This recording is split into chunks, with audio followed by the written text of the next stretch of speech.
मेरी बहन किसी की खरीदी हुई दुल्हन नहीं बनेगी।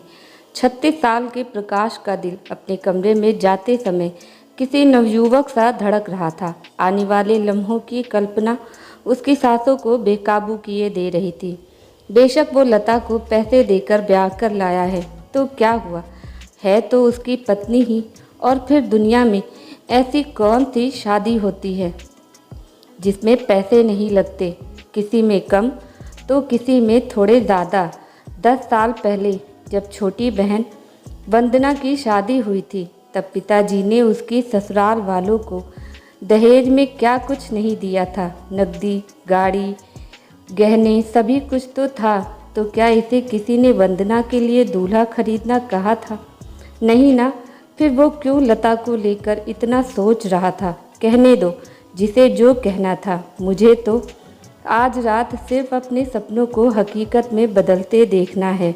मन में फूटते हुए लड्डुओं का स्वाद लेते हुए प्रकाश ने सुहागरात के लिए सजाए हुए अपने कमरे में प्रवेश किया। लता बड़े आराम से सुहाग सेज पर बैठी थी। उसके शरीर पर शादी के जोड़े की जगह पारदर्शी नाइटी देखकर प्रकाश को अटपटा सा लगा, क्योंकि उसका तो ये सोच सोच कर ही गला सूखा जा रहा था कि वो घूंघट उठाकर लता से बातों की शुरुआत कैसे करेगा। मगर यहाँ का माहौल देखकर तो लग रहा है कि जैसे लता उससे भी ज़्यादा उतावली हो रही है।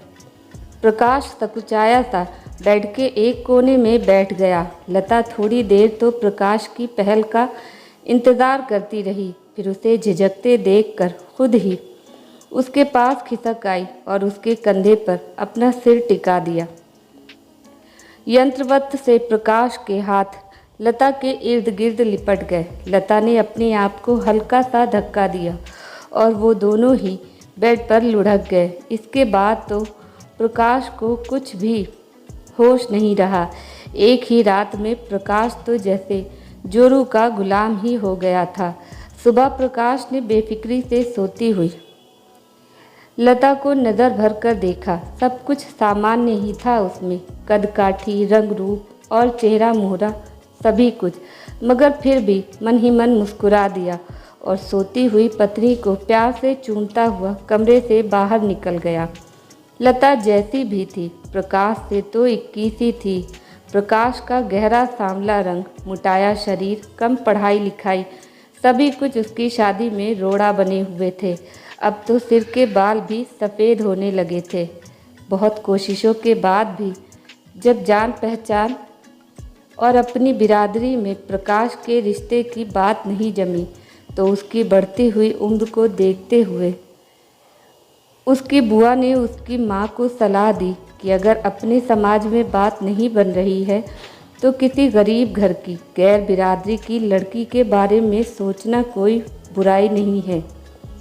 और तो और आजकल तो लोग पैसे देकर भी दुल्हन ला रहे हैं। बुआ की बात से सहमत होते हुए भी प्रकाश की माँ ने एक बार उसकी कुंडली मंदिर वाले पंडित जी को दिखाने की सोची। पंडित जी ने कुंडली देखकर मुस्कुराते हुए कहा, बहन जी, शादी का योग तो हर किसी की कुंडली में होता ही है। किसी किसी की शादी जल्दी तो किसी की थोड़ी देर से, मगर समझदार लोग आजकल कुंडली के फेर में नहीं पड़ते। आप तो कोई ठीक ठाक सी लड़की देखकर बच्चे का घर बसा दीजिए, चाहे कुंडली मिले या ना मिले, बस लड़की मिल जाए। और शादी के बाद दोनों के दिल। प्रकाश की माँ को बात समझ में आ गई और उन्होंने अपने मिलने वालों व रिश्तेदारों के बीच में ये बात फैला दी कि उन्हें प्रकाश के लिए किसी भी जात बिरादरी की लड़की चलेगी, बस लड़की संस्कारी और दिखने में थोड़ी ठीक ठाक हो। बात निकली है तो दूर तक जाएगी। एक दिन प्रकाश की माँ से मिलने एक व्यक्ति आया जो शादियाँ करवाने का काम करता था। उसी ने उन्हें लता के बारे में बताया और प्रकाश से उसकी शादी करवाने के एवज में 20,000 रुपये की मांग की।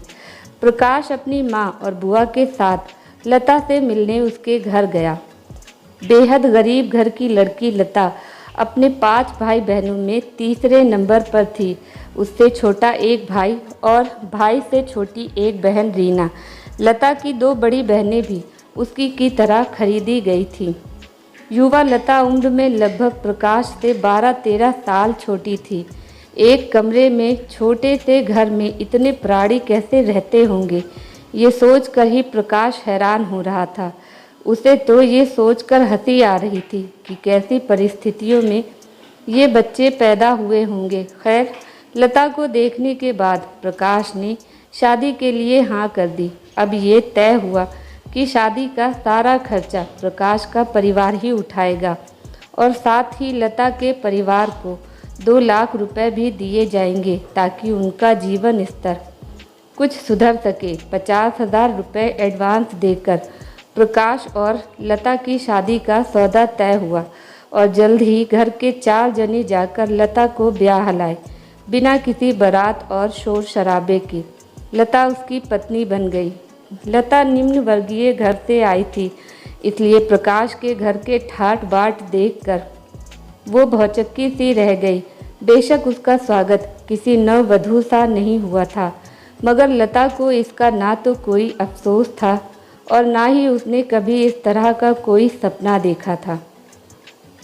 बल्कि वो तो इस घर में आकर फूली नहीं समा रही थी। जितना खाना उसके मायके में दोनों वक्त बनता था, उतना तो यहाँ एक वक्त के खाने में बच जाता और कुत्तों को खिलाया जाता है। ऐसे ऐसे फल और मिठाइयाँ उसे यहाँ देखने और खाने को मिल रहे थे जिनका उसने सिर्फ नाम ही सुना था, देखे और चखे कभी नहीं थे। अगर मैं प्रकाश के दिल की रानी बन गई तो फिर घर की मालकिन बनने से मुझे कोई नहीं रोक सकता। लता ने मन ही मन सोच लिया कि आखिरकार उसे घर की सत्ता पर कब्जा करना ही है। सुना था कि पुरुष के दिल का रास्ता उसके पेट से होकर जाता है। नहीं, पेट से होकर नहीं, बल्कि उसकी भूख की आनंददायी संतुष्टि से होकर जाता है। फिर भूख चाहे पेट की हो, धन की हो या फिर शरीर की हो।